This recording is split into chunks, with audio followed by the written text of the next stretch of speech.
Did you notice that the bathroom stalls are coin operated? No, I did not. Yes, That's in order crazy. to go to the bathroom, That is so good. Capitalist, though. I know, and I could tell as soon as I saw it, I was like, "Oh my gosh, man, that is like the darkest form of capitalism." I could. Hello, everyone. Welcome back to the State of the Arc podcast. My name is Mike. My name's Kason. This is episode 2 of our Bioshock analysis. Today, we will only be covering the intro of the game, essentially what is kind of referred to as Chapter 1. Yeah. We'll be playing up to the point where you reach the medical pavilion. It's maybe an hour's worth of gameplay, maybe even less than that, maybe more like 40 minutes. But there's a lot. There's a lot to talk about. Tons. Yeah, tons. So that's going to be today's episode. But from there on, I'm thinking what we're going to do is the game is broken up into 12-ish chapters. And I'm going to try to get through 3 or 4 of them per episode moving forward. So The plan for now, just so you guys are aware for next episode, play up to when you reach Arcadia. I believe that's the point you had left off on already. Yeah. So that's good. So that's where to play up to for next time. Play up to Arcadia. But for today, we're going to be playing up to the medical pavilion. So let's get into this. We talked a little bit last time about how the intro to Bioshock is one of the best in the history of video games, and that it was something added kind of right at the very end. And so that's kind of where I want to focus a lot of my thoughts today, is on how good of a hook this is. It's an incredibly good hook. It's like kind of mind-blowing, yeah. Yeah, and just really the importance of a strong hook to a story. Because as Ken Levine was saying in the interviews, 99% of Bioshock was already there at the point that they decided they needed to insert this part in there. So it was already great. It was the whole game was already there.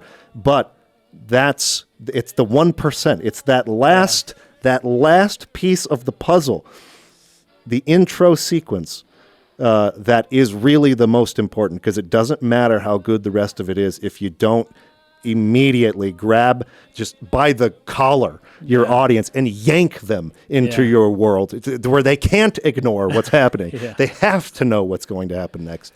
And that's exactly what this introductory sequence does. It makes me wonder, at what point was the original game going to start? Were you just in Rapture? I'm really curious. You're just there? I wonder if it was a citizen of Rapture was the original character or something like that, or somebody. Well, I have an idea, but I'm not going to say it yet for fear of spoilers. Okay. But yeah, someone who was already down there or something. Yeah, that would be my speculation.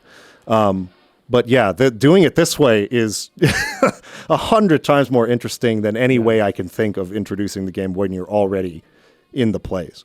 Yeah. So, well, here we go. I mean, it starts out with Jack, who is our protagonist. He's sitting on a passenger flight. Yeah. He's got a gift in his hand. There's a note from his mom and dad written on it. Now, it looks weird though. The gift doesn't look right. It looks crudely wrapped. It looks, and he's smoking a cigarette. He's smoking a cigarette on the plane. It just kind of feels in his voice is like, "Mama always told me I'd do great things. Mama was right." And like, or grandma, or whoever. He says they told me, so he's talking about his parents, right? Okay. They told me, son, you're special. You're born to do great things. You know what? They were right. You know what? And that's what Ken Levine said. He said in creating the intro, he wrote one line. That's like all he really added. But like, anyways, it makes a big difference. It does. It does. But you can tell right away that something strange is going on. The way that I see it, I mean, I don't know exactly how explicit this is, but it seems like he crashed the plane. Right? Like he's got like this box and he's smoking and he's just like, I'm going to do great things. And then the plane crashes. It's like, okay, well, like, come on. Like, I don't know exactly what I'm supposed to get here, but it seems like he was like giving up on life. He's done. He's going to do this horrible thing. And then he just happens to be, it just so happens that he's the only one that survives, first of all. And then second off, that he's like, the plane crash happens at like this entrance to like a new world. lighthouse in the middle of the Atlantic What are Ocean. the freaking odds? Like, what is that doing that's there? insane. Yeah. And it's like, okay, well, I guess, destiny calls, one way or the other. So anyways, I have no idea.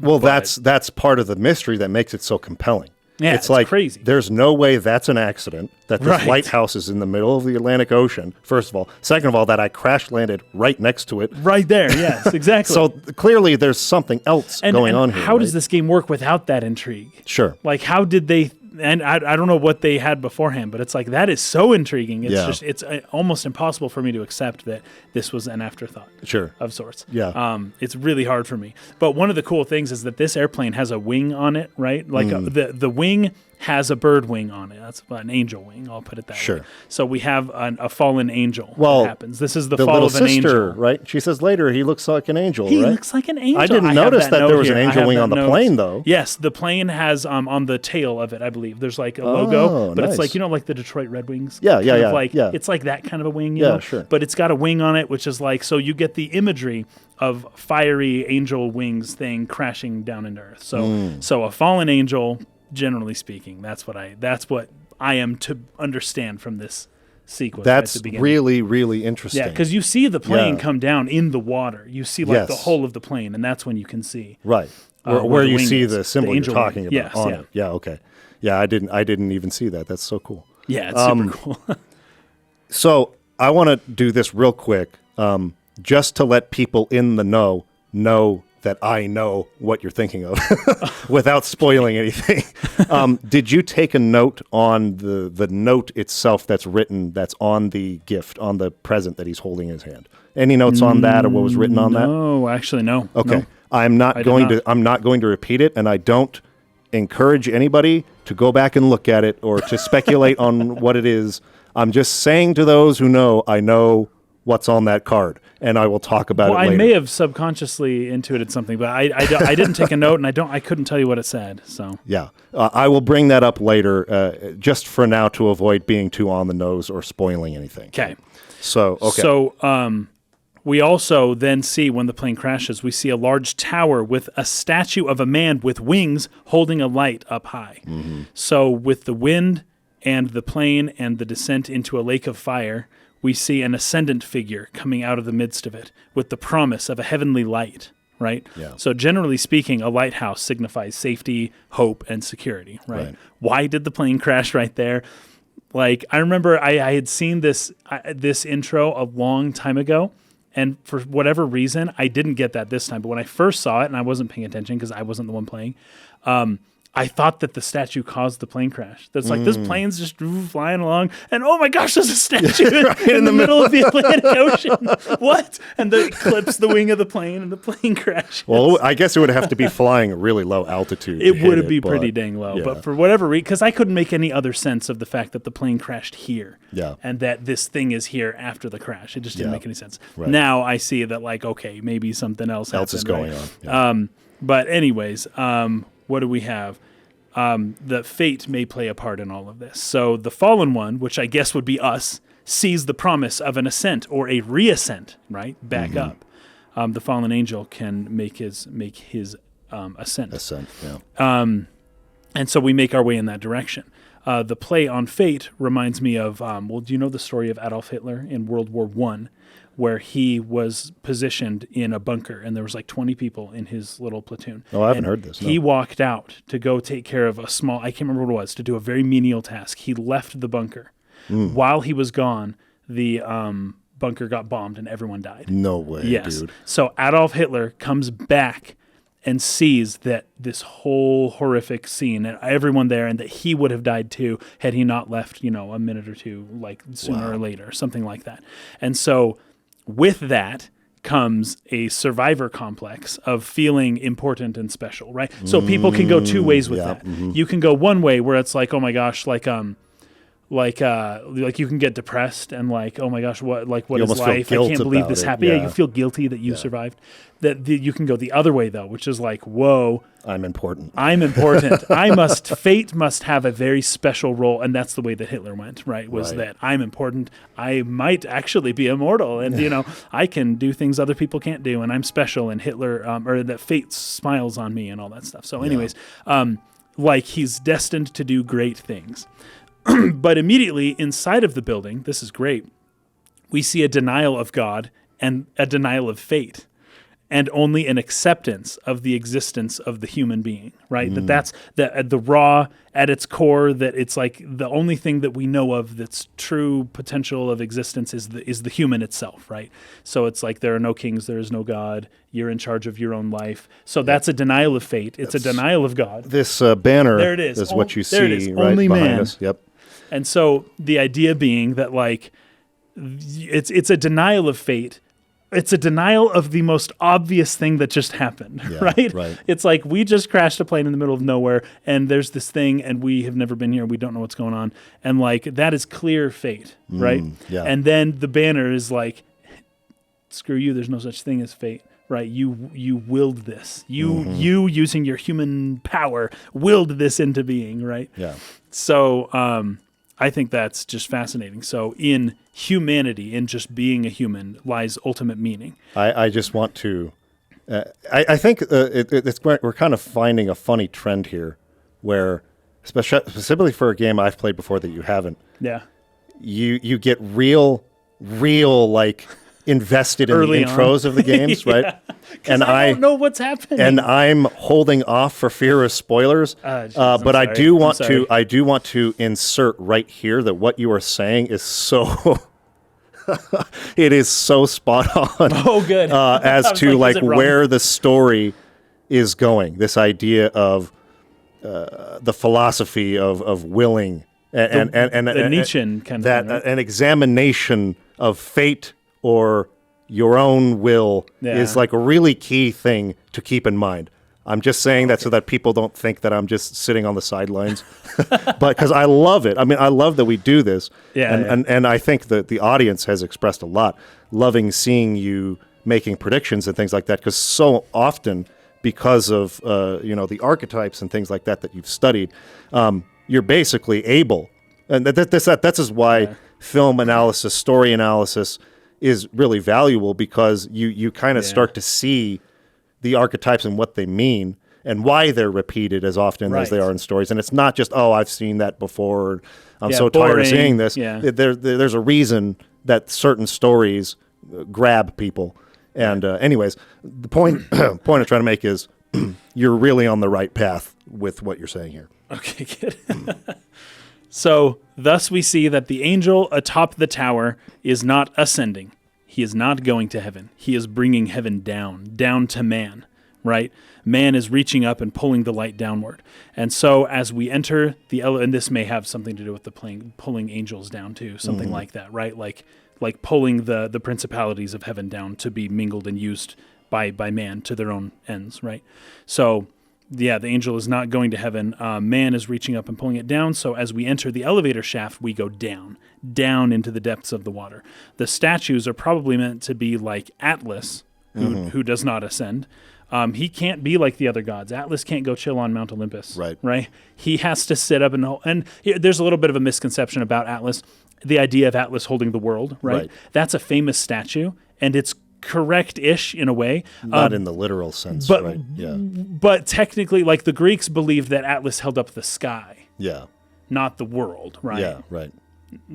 And anyway, so I guess by doing one, your feet are holding up the world, so depending on how you get all. It's kind of hard to depict that any other way, I guess. But Atlas is holding up the sky, and there's that big legend with Hercules, where Hercules offers to trade to hold up the sky for a little bit while he goes, and then Atlas doesn't want to hold the sky up anymore, but Hercules tricks him back to holding the sky again so that Hercules can leave.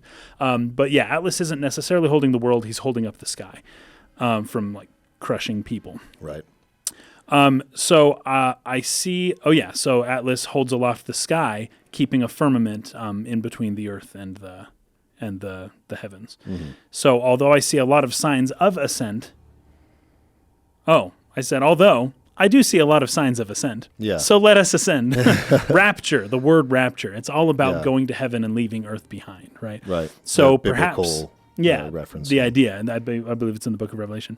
So perhaps the statues do represent ascent, although these look like protest signs. Okay, this is great. As soon as we get out and about, there's like protest signs on the ground and stuff. People saying like, let us, what did one of the protest signs say? Maybe I wrote it down a little bit later. Like, let us ascend, something like that. Let us ascend. We want to ascend. That like they feel like there's a promise that's been denied to them, right? So that's fascinating. My note, I'm just all over the place because I actually didn't separate this with notes. So I wrote, if I had to guess, the founder of the city promised rapture and brought heaven down to earth. However, what the people really wanted to do was to go up to heaven. So there's a dissonance between what the statues mean. However, it seems that we are meant to ascend ultimately.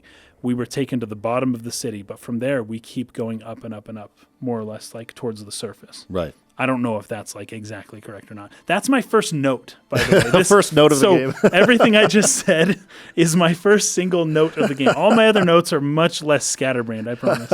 But yeah, okay. So that's what I got. Okay.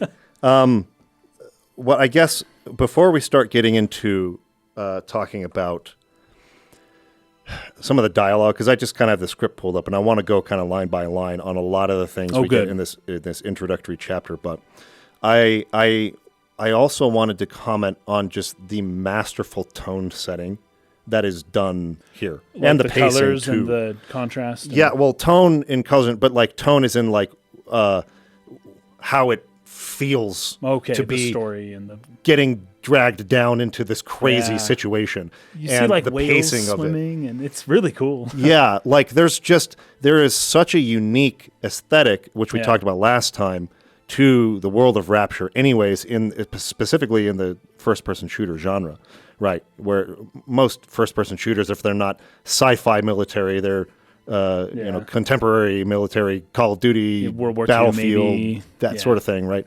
Yeah. So this is just really unique. But on top of that, you mean this music, the visuals, it's not really cinematography because it's all first person basically, but the fact that they use the bathysphere's sort of like portal there that you're looking through to sort of frame what they want you to look at it's all, even just all the way through the section, just like so masterfully crafted tone-wise to set this really offsetting, unnerving, uncomfortable, horror-esque kind of place. Paradoxical. Like this place that looks so beautiful, speaking of paradox, but that is like horrific at the same time. And it's hard to look away from it. It's fascinating, but it's clearly like terrifying too. And like everything that happens, the pace at which it moves is just, it's basically a perfect hook to a story. Like if you're looking for like examples, we've talked about others, but this is up there for me as being like one of the greatest introductory sequences, one of the greatest hooks I've ever seen. It's quick too. They're not belaboring the point. No. They're not spending forever. They're not like slowly like giving you tons of mysteries. It's all just kind of presented right there. There's mystery for sure, but like they don't belabor the point. They know that they're going to get you into gameplay as quick as possible. And they do, and like you feel like you're. That's another big like personal philosophy of mine, I guess. I'm not a developer, but if I were, I better be playing the game before an hour has gone by. Oh, for sure. At least an hour. This game, it's like 2 or 3 minutes. Yeah. Well, I guess technically you swim around for a little bit. Wouldn't call that playing the game yet, but yeah. But yeah, like I'm a huge believer that the player should be playing the game as soon as possible. Yeah. There are a lot of games, particularly JRPGs, which we talk about a lot, that do not follow that principle, and it annoys me. But I love this. An hour, though. I mean, you even have loose standards there, and they still I know. can't do it, huh? There are still games that take longer than that, to get started. Anyway, I won't get any specific examples for now. But yeah, like the introductory sequence is so important, and it does everything right. It presents really intriguing mysteries, not through exposition, but through like it doesn't have to say, "Oh, isn't it crazy that there's this giant lighthouse in the middle of the ocean?" No one has to point that out to you. No one has to say that to you. It's just crazy. You just see the thing and you go, "Wait a minute. This can't be coincidence. What is going on? Oh my gosh, I'm getting in this thing, and there's a whole city underwater. This is freaking nuts. And then there's like the splicer that you find who attacks that character right at the beginning, and they're trying to like break in, and it's just like so hectic and chaotic and moving fast. And then you got Atlas talking to you, and he's like guiding you and stuff like that, and it just all gets moving, but it's also fascinating too. I don't really know what else to say other than just like applause to like the craftsmanship of this scene. It's great. It's so good. It's so good. I loved every second of it. You know what else it is, right? It's a birth sequence. Right. Yeah, just you have a whole video you were writing on. Yes, and it's basically done. But anyways, there are a lot of games that do this, specifically open world, MMO type games. But what was it? I talked about Metal Gear Solid that did this, and a few other games that we've covered here on the podcast. Yeah, I think Final Fantasy X has something like that. Breath of the Wild does. Final Fantasy X. Games that have really good, like basically just like a birth sequence where you are almost literally born into a world, right? Yeah. And so this one's really good because you're going through the water in this restricted kind of space. So whatever he was in his past life has ended, and he is now entering a new life, right? Yeah. And it's going through the water, and we're stuck in this tight little space, and we can't move, and we're seeing things happen around us, but then we enter this narrow passage, which is, the birth out of the water into this new world, like almost literally a new world. Yeah. Because, Rapture, it's just unlike anything that you've ever seen before. And like you have no idea what's going on, but it's not the world that you're used to. That's what you know for sure. So, it's a birth sequence, and it's really, really well done. It's absolutely beautiful. It's incredibly good. So, another thing too, those statues that you see everywhere, just all over. There's statues holding up the ceilings. That statue at the beginning with the lighthouse. Not this statue, not this guy, but the other ones. Yeah, right. They're really cool, but they're done in this like 1920s, 1930s, 1940s kind of style. That's called Art Deco. And there are a ton of things, especially in New York City, that you can find. Like we mentioned in episode 1, the Rockefeller Center, I think, has a lot of that architecture in it because it was built around that time. But also the Hoover Dam was built in the 30s. And there's a statue at the Hoover Dam that is a statue in this game. They are the exact same statue. Wow. Yeah, and it's of this it's all men, but it's this dude standing up with these angel wings and this light beam behind him, and it's just like really powerful looking, and it's like humanism basically in statue form. And at the Hoover Dam, this statue has an inscription beneath it, and it was after the statue was finished.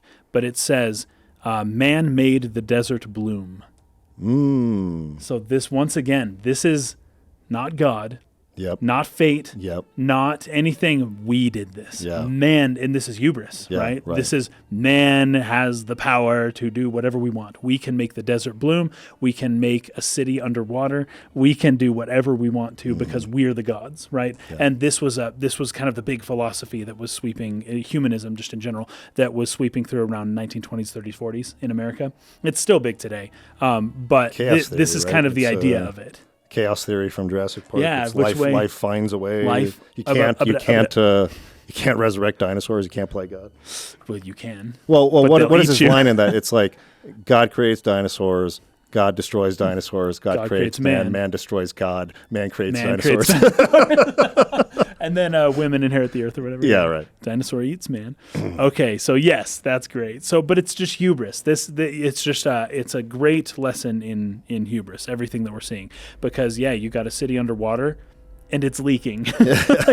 This city is not long for this world, right? It almost seems too it's obvious. Slowly filling up. What were you thinking? What were you thinking? And it's so obvious, but at the same time, it's like, well, we built a city in a desert. Yeah, we did do that. That is true. It's true. And one day, I think people who live in a city in the desert may regret it. Yeah. But it is not this day. Not this day. This day, they have fun and get to this day they've got, party in the desert. They've got some, aquifers that they can still draw from. Well, for the moment. For the time being, they still have some aquifers. Yeah. But it's like, it's just great. So that exact statue, I'll point out where it comes a little bit later. My next note here is basically on Andrew Ryan's sort of introduction to Rapture here. That video. Or okay. Nope. So I want to get into like the actual dialogue itself here. Now, I'm thinking it's probably not lost on many people in the audience that Andrew Ryan's name. I know that took 2 seconds. Is Ayn Rand? Right. I didn't want Yes. to. I was trying not to spoil a character before anyone had started playing the game who hadn't played it before. But yeah, I mean, Andrew Ryan is supposed to embody Ayn Rand's sort of philosophy of objectivism, and that was his entire motivation behind building this underwater city, which is basically what he explains here in his opening monologue. So he says, I am Andrew Ryan, and I'm here to ask you a question. Is a man not entitled to the sweat of his brow? Right. No, says the man in Washington. It belongs to the poor. No, says the man in the Vatican. It belongs to God. Right. No, says the man in Moscow. It belongs to everyone. I rejected those answers. Instead, I choose something different. I choose the impossible. I choose Rapture. And that's when it opens up and you see the city. It's just like perfectly timed. It's very almost like Disney-esque, like a Disney it's ride. very Disney-like. That's true. Yes. In fact, I make a few comments later on. There are several parts in this game that feel like a Disneyland ride. And someone brought this up in the comments. I saw this, and this was actually something I was aware of because I watched a documentary on Disney. I think it was on Netflix. Oh, really? It was like Disney's Life. I saw the comment too. Yeah. But Disney World's original concept was that it was going to be like this ideal, almost utopian town or city. Like it would be a whole town that was that people would actually Disney live at. World that people would live in, right? And it was this futuristic idea, like Tomorrowland. Think Tomorrowland, basically, but like brought to life. What that's what the monorail was supposed to be testing, like public transportation and how it would work there. So That's crazy. this is a I little did not bit know that. Disney-esque in terms of its presentation, the style of presentation that Andrew Ryan does to tell you the story of Rapture, because that's what all it's the theme park. That's all the rides are. They're themed after these stories, these movies that Disney produced, and so they're constructed in that way, where like the bathysphere entering the city is like basically like a theme park ride. Yeah, which and is really cool, yes, and also unnerving cool. at the same time, because it's like a person this what would you call it? This sort of like dedicated to his ideals. This person who is obviously powerful, influential, wealthy, capable, smart, all of these things, is still like got this almost, I don't know how else to put it, like Disney-like mindset behind how this is going to work. And it almost comes across right away as being so just misguided. Sure. And so, what's the word I'm looking for? Like, my brain is not naive. working. Naive. Right? Yeah, naive. yeah. It's extremely naive to think that this was going to work. Yes. It's kind of the point I'm getting at. And that all kind of comes together in a way that just feels so right. And it's part of that tone setting I'm talking about, where it feels unnerving because, we've all been to theme parks and we think about them in a certain way. Yeah. But like reality or like a real society functioning like Disneyland just seems wrong. Like, yes, that's you know what true. I mean? Like, but this guy thought he could make it work. And anyway, I just thought it was fascinating, the way that that's presented. But great. Obviously, the ideology here is objectivism, and that's where this banner kind of came from. He explains it right there.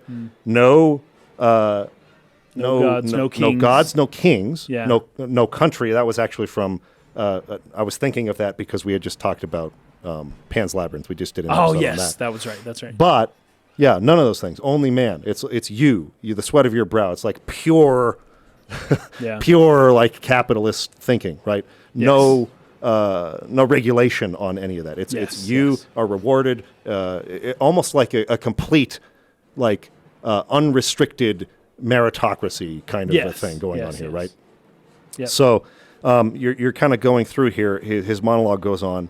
A city where the artist would not fear the censor, where the scientist would not be bound by petty morality.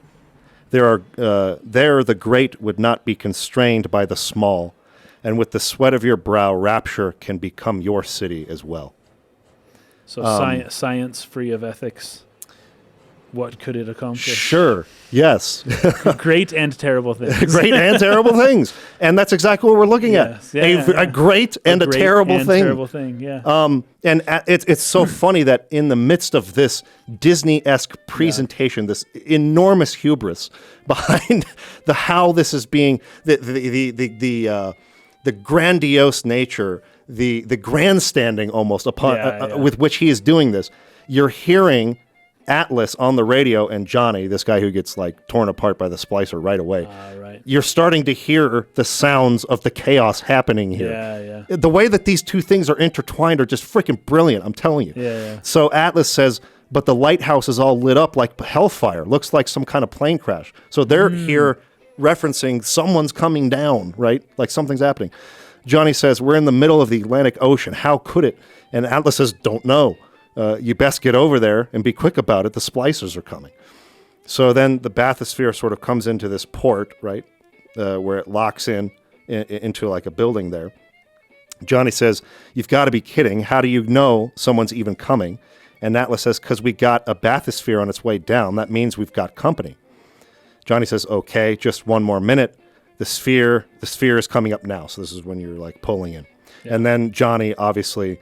or Atlas says, Johnny, security's banging off all over. Get a move on. So the splicers, and we talked about this a little bit last time, and we get an introduction to all of these three factions we talked about before here.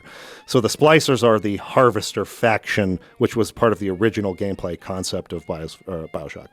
The big daddies are the protectors, and the little sisters are the drones, right? So we're getting introduction to each of these factions. The splicers are the first ones we see. So it's basically just this woman with like hooks for hands. Yeah, she looks great, and she has superhuman abilities. Yes, I'll tell you that. Definitely. Yeah. So Johnny is confronted by this splicer. Please, lady, I don't mean no trespass. Just don't hurt me. Just let me go. You can keep my gun. You can, and then he screams as she's killing him. And then she sees Jack, us, inside the bathysphere. Is it someone new? And she jumps on top of it and starts trying to like break inside, right? And you're just stuck in there like, oh, I know you can't do anything. Well, this is the helplessness of a child. Sure. Right? So we are like, not just like the childbirth motif is really good here, but it's not just the fact that the symbolism is there, but we're it's like, no, we're literally helpless, and this is like horrific. So a bit of a tangent for just 1 minute, if you'll permit me, everybody. Of course. There is something to this birth archetype motif for introductory sequences that really, I think, just works and resonates with people. Yeah, and I think so. One of the parts of the novel I've been writing that I've struggled with the most is getting the intro right. It's kind of the same situation where I feel like the book is there. Like I feel like the book is in a really good place, but when I have people read it, they tend to struggle with the beginning. The prologue, right? Yeah, the prologue. I remember I've read the prologue too, and it's sweet. It's really good. It's long. But it may not be the best first pages. Yeah, to read how this might not be the right place to introduce people to the story. And I've reworked it. I've tried so many different ways. I've shortened it a ton. Maybe it works now. I don't know. But what I've been thinking about lately is maybe I should try a birth motif sequence as the introduction to my story. Now, the reason I bring this up is because I had this idea back when Planet Earth 2 came out. Did you saw the original Planet Earth series, BBC? I think I've seen both. So Planet Earth 2 has perhaps the most compelling thing ever captured in like animal or wildlife documentary filmmaking I've ever seen.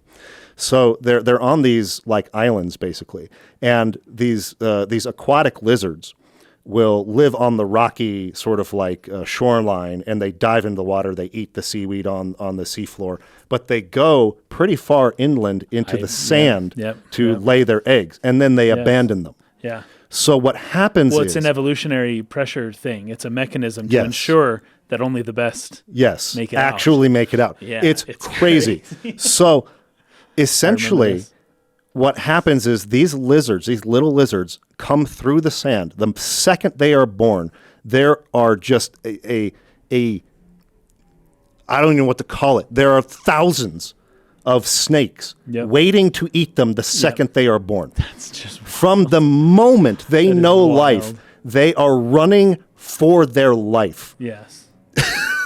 And it's normal for them. So compelling to watch. It is. You're sitting there on the edge of your seat, like, no, little baby lizard. Like, no, it's right there. Don't you see it? Please escape. It's incredibly well shot and captured. Well, they're able to turn it into a story. Yes. As we talked about, for our right. Pan's Labyrinth episode.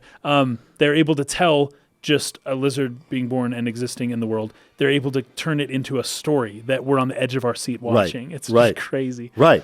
And I feel like there's a little bit of that going on here. It's like we are completely helpless. We have just been born in this world, and this quite powerful being from this world we are totally unfamiliar with is immediately attacking us at the moment of our birth. And that was kind of the thought that I had. And so I've actually had already built that concept into sort of like the mythology of the story I'm writing, but now I'm thinking maybe I should write a different introduction just to give it a shot, trying something like that, where the moment a character is born into the world, they are being chased by something like right away. Oh, anyway, that's crazy. That's Humans a teaser aren't built for that, man. Teaser for I know that's the hard part, is that human beings are so helpless when they're born until they're like 10 years old. We can't do jack. But there's ways around that. I have some ideas. Okay, Anyways, cool. the splicer does not get into the bathysphere, and so we basically Atlas becomes our mother figure. Yes, guides us through. If we're to follow the process, the birthing sort of motif here. That's right. He's gonna guide us. I guess you could say mother, father, parental figure, who's gonna guide us through this world and keep us alive. So he kind of comes on the radio after the splicer sort of like gives up. Would you kindly pick up that shock or that shortwave radio, which is there, so you can talk to him, right? Yeah. I don't know how you survived that plane crash, but I've never been one to question Providence. There you go. Right? Yeah. Right. We're talking about fate or free will. Okay. So I'm just saying. Right away, this sets up Atlas is at odds with Andrew Ryan. Yes. Because Andrew Ryan's like, there's no Providence. And Atlas is like, hey, I've never been one to question Providence. Yes. Right. So it's like these are opposing, despite both of their names coming from Ayn Rand's source. Now, Sure. I know Atlas comes from the Greek mythology, but the book is called Atlas Shrugged. So it's funny that they're like separate. That I thought, understanding the names of these characters, that they'd be similar, but it's like, no, they aren't. Yep, they are at odds. Or they may be philosophically. Yeah, exactly. There you go. Yeah. So I'm number one to question Providence. I'm Atlas, and I aim to keep you alive. Now keep on moving. We're going to get to you, or we're going to get you to higher ground. Take a deep breath. That's where I got the ascent thing from. Yeah. Take a deep breath and step out of the bathysphere. I won't leave you twisting in the wind. We're going to need to draw her out of hiding, but you're going to have to trust me. So he's basically going to be the one guiding you, telling you everything to do. Now, I'll just say this. For those who are interested in storytelling analysis, right? This is like a perfect setup for an unreliable narrator or somebody, when because we don't know anything you about are Atlas. first introduced into a world and someone's telling you, okay, I'm going to be your guide and I know nothing about the situation. This is a perfect opportunity for someone to be manipulative or to mislead you for their own purposes. So anytime this happens in a story, I'm immediately skeptical of the person, just as a general rule, because I don't know what your motives are. You sound like you're going to help me, and you probably will to gain my trust, but how do I know? Yeah, I know, it's weird. What you really want. That there's not taking advantage of just the situation. Yeah. It's funny because it's like anytime you have a narrator guiding you through things, but you don't know who they are. Yeah. It's just, it's strange. It's a strange situation, that's for sure. For sure. So just a bit further, how do you like that? Let's see. Because he leads you.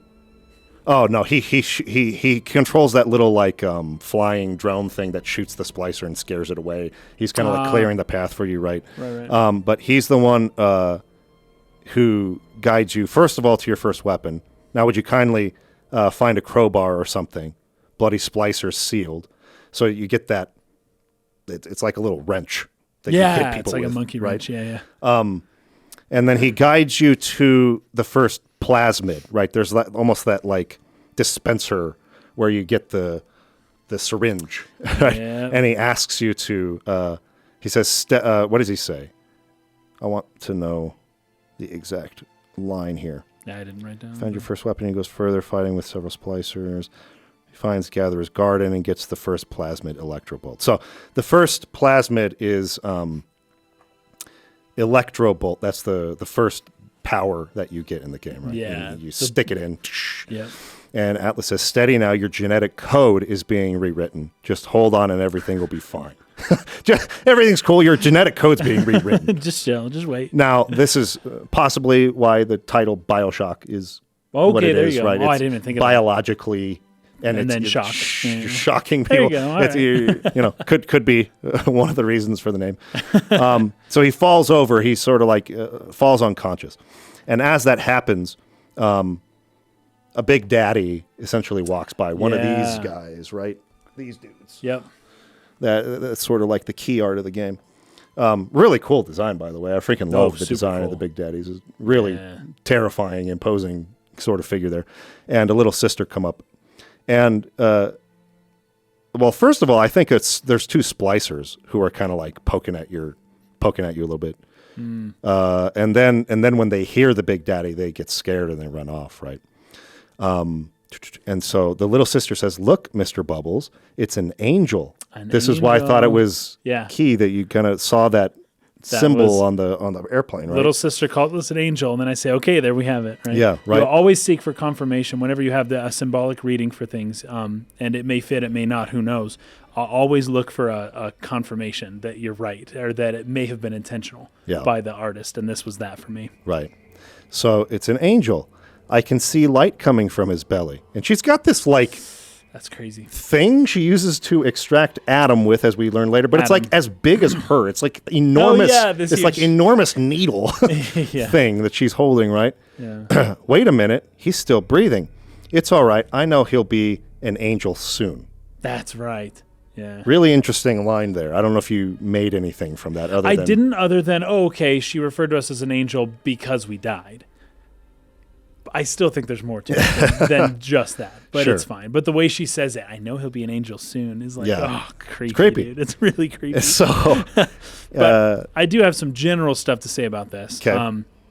Because the way that Eve is portrayed in this game is through the character Eve, right, on like a poster board, and that's what we're injecting ourselves with, right? Is that more or less how it works? I'm just making sure. Well, I mean, there's going to be more details about Adam and Eve and all that. That'll be revealed along the way. So Adam is what the little sisters have, but Eve is what your like magic stuff, right? Yeah, the plasmids. The plasmids. So the idea is that on the posters of Eve, it says bite the apple or something like that, like come bite the fruit. I took a lot of notes on these posters that are all over everywhere, but one of them is like come bite the fruit, and it's a woman that's offering fruit, and after partaking of that fruit that we get, we then fall, right? So we fall down. There's they call it the fall when Adam and Eve fall of Adam and Eve, but we also get. So it's called the Gatherer's Garden. Is that what they call it? So we have Eve and the Gatherer's Garden, the plasmids that give you godlike powers, right? Yeah. But it's presented as fruit, right? So it could be and the idea metaphor for gnosis, maybe. but that's the idea of the fruit of the tree of gnosis. The fruit of the tree of knowledge of good and evil is you get the power of God. You get to become as God, knowing good and evil. Good and evil. Yeah. Right. And so, the symbolism of a man reaching up and taking down the power of God makes sense. It's the story of Adam and Eve, and this is where they were banished. And it was a good thing as the Gnostic texts of the Nag Hammadi library state. But their fun is prime to end as the flood is coming, right? So it's the idea is that you reach down, you take the fruit, and it's like, oh, great. But now you're going to have to deal with the flood. You're going to have to deal with all sorts of other stuff that's coming, right? So this is interesting because it looks like Andrew Ryan was trying to remake the Garden of Eden. Instead of returning to it through God, he makes his own in defiance of God, something like that. So there's the idea of Eden is the idea of rapture, right? Where it's like we're going to make our own thing. We're going to remake the Garden of Eden. And so, but we're going to do it ourselves. Yeah. I also have this other idea of the flood just in general, because as you're going through, you're seeing leaks and you're seeing water come through everywhere, right? So go figure, it begins to flood, right? The judgment of God, so to speak, is upon the city. The great men, the men of renown, caused a situation in their hubris that brought about a flood. Their ark was built underwater in defiance of God, but the flood is coming, and the fallen angels, another word for fallen angel being Nephilim, Right, which are the giants before the flood. Anyways, this is great. The fallen angels have come. The Nephilim are here. This city is doomed. Why does every game we play have to have the same motifs in them? This goes back to kind of what we're saying is that Exactly. the archetypes are compelling for a reason. Like these are meaningful ideas. They mean something to us. They mean something to our lives. It's not just frivolous. It's not just entertainment, right? And it's not like I'm stretching. It's literally Eve is on the poster. Know, right? We're going to be showing it on the screen. Like, it's literally Eve. It's called Eve and Adam, and it's a garden. And there's a reason obvious. The story of Adam and Eve survived and has been retold and carried, and it made part of a tradition as long as it has. In different ways. This is just kind of another retelling of that story. Right. Yeah, it's great. Okay, so then we get in the elevator. You kind of come back to Atlas says, "You all right, boyo? First time plasmid, a real kick from a mule, but here's nothing. Here's nothing like a fistful of lightning. Now, or there's nothing. I should be there's nothing like a fistful of lightning. So that's where you're able to do your shock power. Yeah. From this point, you're kind of encouraged through the tutorial section of the game to shock the enemy first, then beat them with the wrench. And then beat them, yeah. And that's kind of your and if they're in water, punch. Bonus points with the electricity because it can spread and hurt more. Right, exactly. So if they're standing in a pool of water, boom, you just hit it and they can Yeah. So that's kind of the introductory power. By the way, the elevator that we get on after this here, as we go to the next kind of stage, is an angel, but it is that statue from the Hoover Dam. Oh, yeah. It's at the elevator. It's at that part. Gotcha. And that's where you'll see the basically the exact thing from the Hoover Dam. Nice. So Atlas then gives you a little bit more about like what he wants you to do, right? So listen, I've got a family. I need to get them out of here, but the splicers have cut me off from them. If you can reach them in Neptune's bounty, then maybe, just maybe. I know you must feel like the unluckiest man in the world right now, but you're the only hope I'll have or I'll ever see my wife and child again. See, and why? Yeah. We just showed up here. We just bumbled. He apparently knew some other dude before we got here. Like, why are we his only hope of seeing his family? It doesn't make sense. There's other people here, presumably. Yeah. And this is big mystery. This is something I'm trying to be very careful. The last thing I want to do is spoil any of the plot twists of this game because they're so good. But I just want to point out that what they're playing with a little bit here in a certain way is that a lot of times when you're playing a video game, right, you think there's this real illusion of like choice in games. Yeah. Even in games that like are meant to be open and you can approach it how you want to and kind of form your own strategy or make your choices about where the story goes. Doesn't matter how many options the developer gives you. There is no such thing really as choice. They're funneling you towards they are pushing you in a direction. Yeah.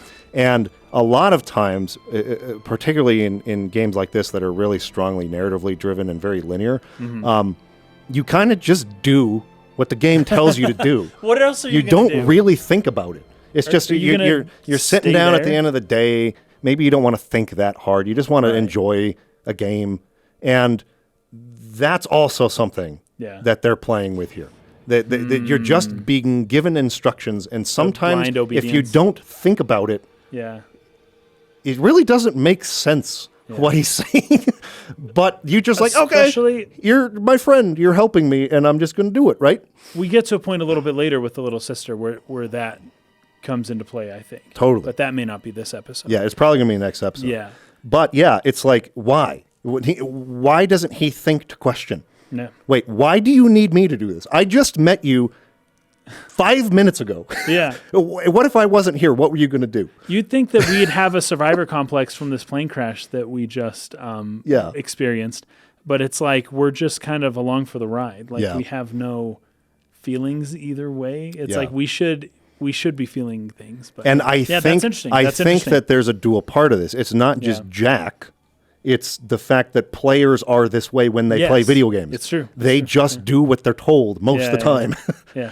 I mean, I'm sure there are people out there who try to, find the sort of like the cracks or the tears in the curtain, so to speak. They try to like break the game almost by like purposefully doing what they're not supposed to do. Some people do that. Some people are just built that way. Yeah, but I think for the vast majority of people, the tutorial pops up. Okay, you just do what it says. Sure. A character being used as a tutorial like this is tells you what to do. You're just doing it. Okay, you're instructing me. I don't know anything about this world. I'm just learning it. This guy knows what's going on. I'm just do what he says. Yeah. That's key for where this game is going in terms of what you've been talking about with free will and fate and stuff. Yeah, that's fascinating in terms of Ayn Rand's philosophies on objectivism as well. Yeah.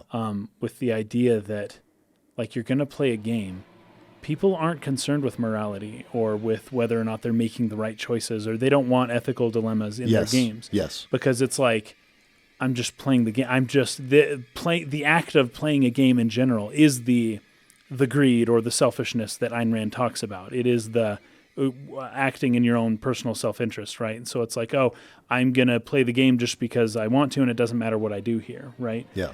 But then you derive the most satisfaction through however you play it, but through not really worrying about the morals of what you're doing, and just kind of experiencing it. And Ayn Rand would say, well, just do that with life. Yeah. Take the way that you play video games, do that to life now, and then go grab the goal and don't question or, question authority. She would say yes, but don't question yourself. Right. Don't question morals or ethics. Just go do it. You know? Right. There's some, I don't know if I articulated it well, but I feel like there's some parallel there between the player and then, and Ayn Rand as well as what maybe what Ken Levine may be trying to say. Trying to do with this, yeah. Yeah. Oh, that's interesting. Okay, so find my family, please. Go to Neptune's Bounty, find my family, please. So you come out of the elevator, and you hear this lullaby. This scene is too good. Creepy, dude. It's so good. So there's this female splicer, and I love how it's framed. Again, one of the again sort of philosophies for game design for Ken Levine is he didn't want to do cutscenes, right? He didn't want to take the camera or the point of view out of the player's control ever. Good. He really didn't want to do that. And in fact, that was part of the reason why they struggled with creating the intro, because there was some of that to an extent. I'm not playing the game. I have to watch a scene unfold kind of a thing, right? Yeah. But, they debated about that internally and the merits or not, or when we should or when we shouldn't. And he was very against the idea, like for the most part. It's like, no, the player should always be in control. We should never stop the game and make them look at something. Yet they are still able to frame things they want you to see. So the second you step out of the elevator, what you see is the shadow of the splicer woman on the wall. Yes. It's a cast, and so you can't help but notice it. Right. That's how you can direct the player's attention this game without does that taking control away from them. Yeah. Right? With shadows and light. Yeah. Exactly right. So you can't help but notice this woman, this freaking crazy woman, speaking to like a stroller, a cradle. Right. When your daddy's in the ground, mommy's going to sell you by the pound. When your mommy's up and gone, you're going to be the lonely one. When you are the lonely one, no one will be there to sing this song. Hush now, mommy's gone and daddy too. Wait, this is happening before and not. Why aren't you here? Why is this today and not when you were warm and sweet? Why can't mommy hold you to her breast and feel your teeth? Oh, no, no, no. So it's like she's singing this song and then she sort of realizes almost what she's saying and being like, wait a second, this is all wrong. And that's kind of like the whole contradiction with the place, right? It's like these people are all in kind of this state of conflict. Yes. with like, whatever is happening, they're all a part of it, but like it's horrific to them too, and they don't even realize, or they've maybe even been slowly led into this, or against their will been led into it, and it's just horrific for them too. So you just basically sneak up behind this woman and just you kill her. Yes, and right? then you look into her little cradle. Nothing there. Well, there was a gun, I think. A gun inside. Yeah. But if she picks it up, then you don't notice it. This is where you get the gun for the first Yes. time. Yeah. And so if you can kill her before she picks it up, then you'll see the gun there, I guess. Yeah, I guess that's kind of what I did. I sort of stuck behind it in shock and kill her and just grabbed the gun. Yeah, but there's no baby. She's singing a lullaby to like nothing / a gun. Yeah. And she's like, anyways, it's the weirdest. It's very strange. It's very strange. I think this is probably the first point. Well, you just kill everything you see in this game, right? That's just what you do. Right. But this is a woman singing to a cradle, and you just walk up and kill her. Yeah. Right? Now, if she sees you, she'll try to kill you. That's how it works. But there's something strange about that. That too. You kill everything because that's what you do in games. Because that's you're mindless. Right. You don't care about morality. That's another thing that players are almost conditioned to. Right. You're just doing it just because. Just because. It's like, oh yeah, there's an enemy. I kill that thing. This is a game. Duh. There's That's no thought into it. We talked about this a lot with Undertale. It's a similar for kind sure. of situation. Also with Nier, right? Oh yeah, Nier. That's right. Same concept. Yeah, was kind similar of themes for Nier. Questioned in that too. So I do have a question though. So we see this cradle or this stroller, I guess. Where are all the kids? Isn't this like a city? There's no kids. I mean, I see the little sisters, but I don't know what's going on with them. But I don't think they're just like we just talked about how impossible it would be for a baby human to survive being attacked right out of the womb versus for sure. lizards who have the ability to walk and run the second they're born, right? So I would assume most of the children probably were killed in whatever conflict happened here. But so then then this whole place is doomed. There is no, what would you call it? There's no generative potential. It's like the next generation is gone. Yeah, it just doesn't exist. Yeah. Okay. So and I wrote down here that other than what you just said, which is probably more correct, I said this could be the consumerist separation of humans and nature. Women don't have children anymore. They just have the products that they purchase, right? So it could be something like that. Because when you look at Ayn Rand's objectivism, it's difficult. I'm not going to say it's impossible, and a Randian person wouldn't say it's impossible either. It's just difficult to continue your civilization. It's difficult to objectively convince women to have a baby and to be like, it'll be in your best self-interest, I promise. Like, well, if you're looking at it purely from those grounds, women probably aren't going to be having very many kids, which means your society is kind of screwed in the long run. Right. So I felt like maybe we're seeing some of that.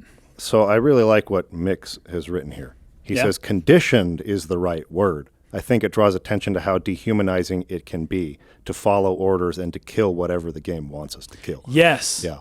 Yes. Yeah. There almost is a dehumanizing, a desensitizing to such a degree to where you're not even thinking about it anymore. It's just like, I play games, and when I play games, I kill things. And you don't have any thought about that whatsoever. The NPCs in the game don't have a second thought either. As soon as they see you, they show up to kill you. Yep, right. And it's like a normal game is like, fine, there's enemies, or it's a war game, or they're aliens or whatever. But these are just like people in a city. Yeah. The way it's portrayed, these are just the residents of the town. Right. And we're just massacring them. But they are trying to kill us too. It's like they have this preconditioning as well, to just like this mistrust of anybody. It doesn't matter who it is. You want a target, a military target, then name the system. Name the system. Not a military target. These are civilians. So Atlas tries to give a explanation for what you're looking at here, right? Yeah. Plasmids changed everything. They destroyed our bodies, our minds. We couldn't handle it. Best friends butchered one another. Babies strangled in cribs. There's an answer. There you go. The kids were just killed because, okay, wow. The whole city went to hell. That makes sense. Let's see. So then we skip forward here a little bit to the first diary entry. Now, I talked about this before. If you want, like, really the full story, this is another one of those games where you really want to look for these diaries. There are important things you can miss along the way. The first one you can find is titled New Year's Eve Alone. It's the person who made this diary entry is Diane McClintock. She says, another New Year's, another night alone. I'm out, and you're stuck in Hephaestus, working. It's a Greek reference. But. Yeah.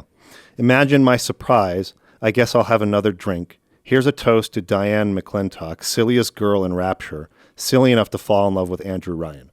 So this is a girl who's in love with Andrew Ryan. He didn't join her on New Year's Eve. She's upset. She's depressed. She's drinking. But it's in the middle of this New Year's party, probably right here in this little room that we're in when we get this, that the conflict started. Because you hear these guys jump in and they're like, oh, and you hear people screaming. And, she's saying, what happened? And I'm bleeding. Oh, God, what's happening? She's been shot. And so, like, it seems to me that this is the moment that the war or conflict of whatever happened that drove Rapture into this chaos it's in began, was on New Year's Eve.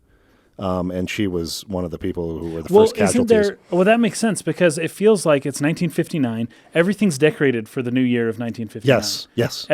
We kind of skipped over that. As soon as you show up, it's like, New Year, 1959, welcome the new year. Yep. And it seems like time kind of stopped. Yep. At that point. At that point. That was like the point in which it happened was on New Year's Eve. Yeah, that makes sense. Yeah, at this party. It was kind of where it started, so. You also can buy masks. There's like this mask. Well, I don't know if you can as a character, but there's these posters that are saying like masks for sale. You can buy bunny masks and really creepy masks. The idea being that everyone's here in Rapture having a good time, but for whatever reason, they want to hide who they really are. Yeah. That's why masks exist. Yeah, right. And so, I don't know, that kind of gives you another clue that something isn't right. There's another diary entry nearby, hole in the bathroom wall. This is Steve Barker who made this entry. Hey, Brenda, you care to tell me why you've had a hole in the wall the size of Plymouth Rock coming out of your crapper on 3 weeks now? Yeah. Now, I ain't saying I'm Shakespeare, but I'm trying to run a respectable theater. I got working folk coming in from Port Neptune trying to catch a little diversion, and all they can think about is the stink coming out of your shitter. Get it fixed. Oh my God. So, this is kind of the point, I think, where you're kind of going through those bathrooms. You're sort of navigating. There's all these holes blown through the walls, and you're trying to navigate to the area Atlas is leading you to. So you pass through the hole in the wall there of the toilet, the steel beams, and this is where you see the little sister and the big daddy underneath. Right. This is where that's right. Where Atlas explains what this is all about, right? Yeah. So he says, "Careful now. Would you kindly lower that weapon for a minute?" So you have your weapon out, and it's like, okay, stop for a second. Yeah, be careful. You don't want to mess with these big daddies. You think that's a child down there? Don't be fooled. She's a little sister now. Somebody went and turned that sweet baby girl into a monster. Whatever you thought about right and wrong on the surface, that don't count for much down in Rapture. Those little sister, these little sisters or those little sisters, the genetic material that keeps the wheel of Rapture turning, everybody wants it. Everybody needs it. So this is going back again to the sort of three-faction thing. The harvesters want what the drones have. The daddies, the protectors protect the drones, right? We talked all about that in episode 1. And basically what you see happen is the harvester takes the risk of trying to get this little sister here and gets freaking jacked. Just jacked. Yeah, as soon as Big Daddy shows up, it's just like, boom. It's dead great, so fast. Great scene, really impactful. Just like with that huge drill, just like drills him into the wall and just like ragdolls him, Yeah. Really, really, really crazy. Again, the tone setting here and the pace at which this is happening and the mysteries being weaved is just freaking masterful storytelling. It is. You were quoting Atlas earlier when he said it all started with the plasmids. Right? Yes. That's like this just brings to mind some of the inherent issues with things like with technology, just in general. Sure. There are some books written a long time ago, but René Guénon wrote a book called The Reign of Quantity, which talks about this kind of issue. The way that technology just kind of in some ways it makes life better, in some ways it makes life worse. Martin Heidegger talks about this as well, about technology. A lot of his issues were with technology. And then Spengler wrote a book called like Man and Technic, something like that. And it's a similar kind of thing. And it's kind of from around this time as well, although Spengler came in like late 1800s. But it's the idea of like, what are we doing here with technology? Like, what's the point? Like, I get it. It's happening. No one's stopping it.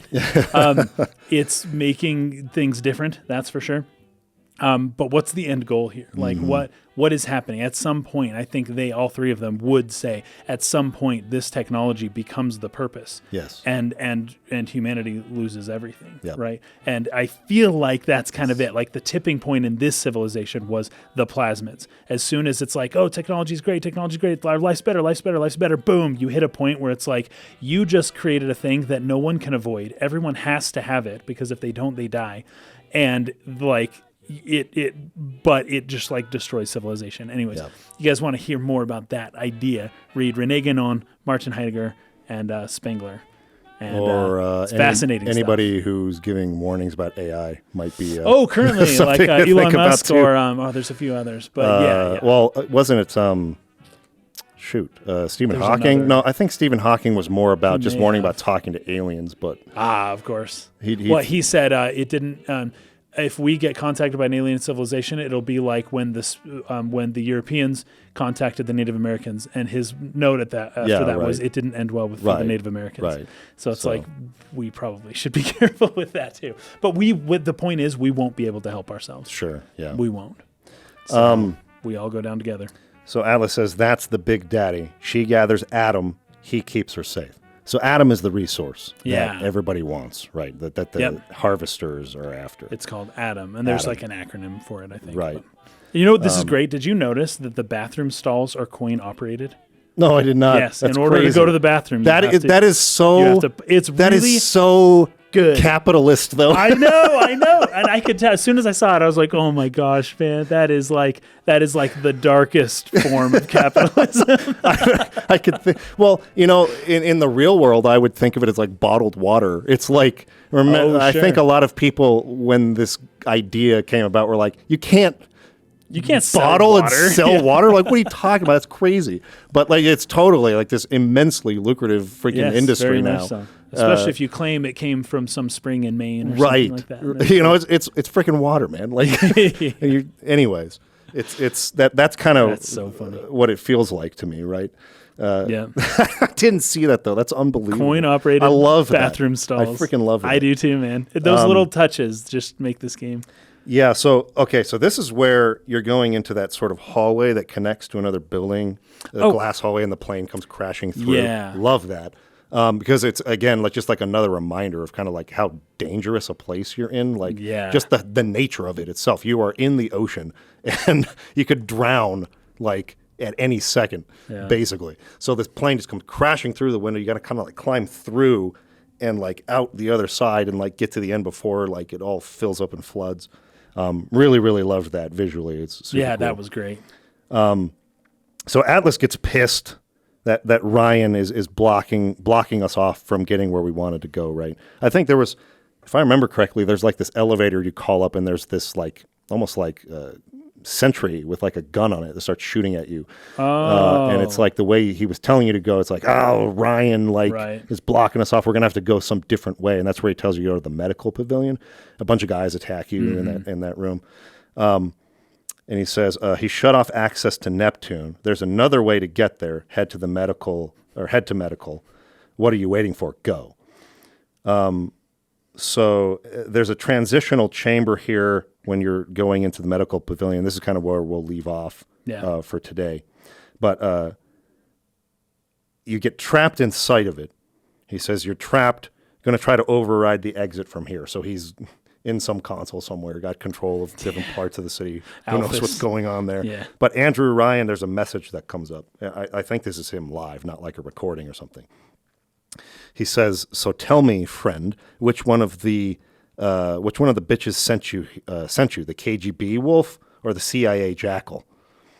Here's the news: Rapture isn't some sucking ship for you to plunder, and Andrew Ryan isn't giddy." Isn't a giddy socialite who can be slapped around by government muscle. And with that, farewell, whichever you prefer. I never know how to say this. It's a goodbye in another language. Das Vidinha? I don't actually know. Anyway, whichever you prefer. It's not a language. Maybe I'd have to look into that. I don't know Russian. what that means. Russian. Because he's saying Russian, or is it the CIA or the KGB? Thank you for that. Das Vidanya. Das Vidanya. It's Russian. Cool. whichever you prefer, because he doesn't know who sent you. Yes. That's why it now Right. makes Okay. sense. So then he says, I got it. I'm going to get you out of there. Get out of there now. You open the door and you go into the medical pavilion. So that's essentially where we wanted to play up to this week. Thank you for watching. Like I said, next time play up to, where did you say it left off? Arcadia? Arcadia. Arcadia. That'll be for next episode. Sorry, it was a bit rushed at the end. Peace out. Peace.